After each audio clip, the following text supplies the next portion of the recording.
In this tutorial, you will learn about how to add new categories to your online store. Start on the merchant dashboard and click on Catalog and then click Category. We are into the category list in the backend merchant panel.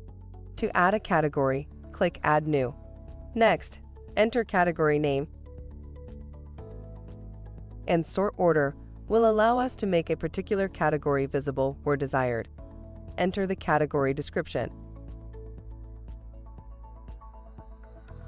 Now select the view type as List View, Grid View, or Card View to make your category visible as the same on the website. We can also add media files as easily as dragging and dropping or selecting them from the computer. Lastly, click Save. Now your category is added to your online store. To check, click on the Search Product category and type the name. You can see the category is successfully added. Now let's see how your new category looks on the website front end. This is your website, and you can find your new category Pet Food listed in the Browse Category section. Click on Pet Food to see all the details listed under the category.